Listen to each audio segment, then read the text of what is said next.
Hello' বন্ধু বান্ধৱীসকল, আজি নলবাৰী ডিষ্ট্ৰিক্টৰ সৰ্ববৃহৎ শিৱ মূৰ্তি হাজৰা গাঁৱত অৱস্থিত শ্ৰী শ্ৰী দুগ্ধনাথ বিগ্ৰহ এই আশ্ৰমৰ সমীপত দেখিবলৈ পাব। মোৰ লগত থাকক। শাওণ মাহৰ প্ৰথম সোমবাৰ ইয়াত অগণন ভক্তৰ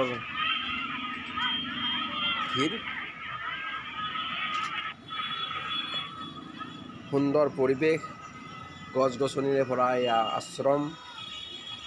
সময় পালে কেতিয়াবা ইয়ালৈ আহক আৰু ইয়াৰ সৌন্দৰ্য উপভোগ কৰক।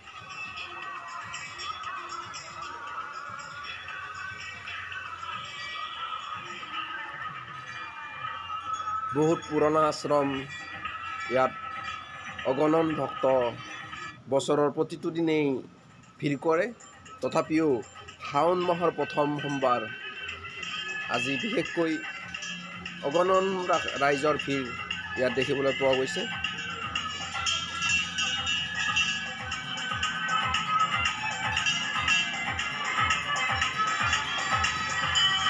ইয়াৰ সমীপতে অৱস্থিত অসমৰ ভিতৰত বৃহৎ আকাৰৰ শিৱ মূৰ্তি।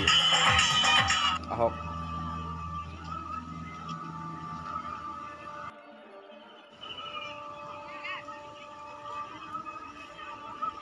সুন্দৰ পৰিৱেশ।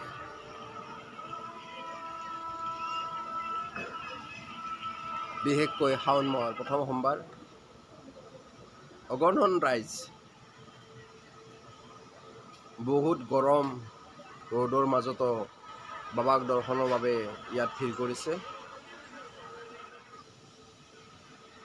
আৰু এয়া শিৱ নিবাস, য'ত বাবা বাস কৰে। আমি ভিতৰৰ পৰিৱেশ দেখুৱাম। মোৰ লগত থাকক।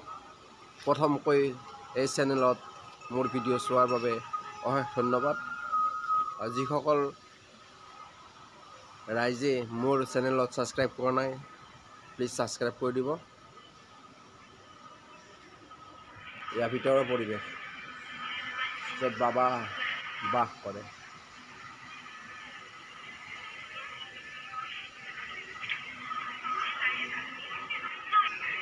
এয়া গণপতি বাপ্পা।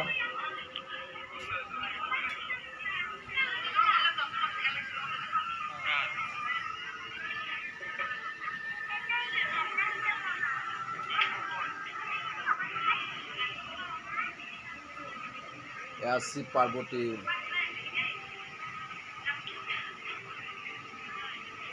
ভিতৰত কেইবাটাও মূৰ্তি উপস্থাপন কৰিছে। আজি কিছু বছৰ আগত এই শিৱ মূৰ্তি ইয়াত নিৰ্মাণ কৰিছিলে আৰু ২-৩ বছৰৰ ভিতৰতে অগণন ৰাইজৰ ভিৰ। অনাগত দিনত আৰু ইয়াত ভক্তৰ সমাগম হওক, তাকে কামনা কৰিছোঁ। আৰু যিসকল ৰাইজে মোৰ চেনেলত প্ৰথমকৈ আহিছে, প্লিজ চেনেলটো ছাবস্ক্ৰাইব কৰি দিব, লাইক কৰিব, যাতে অনাগত দিনত আপোনালোকক এনেকুৱা ভিডিঅ' দেখুৱাবলৈ মোৰ প্ৰেৰণা বাঢ়ে, তাকে কামনা কৰিছোঁ।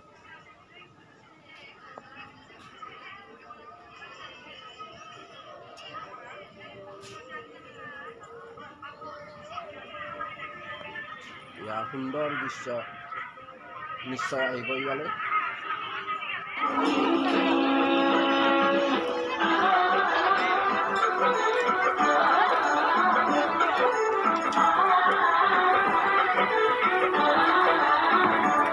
ধন্যবাদ সকলো দৰ্শনাৰ্থীলৈ। প্লিজ চেনেলটো ছাবস্ক্ৰাইব কৰিব।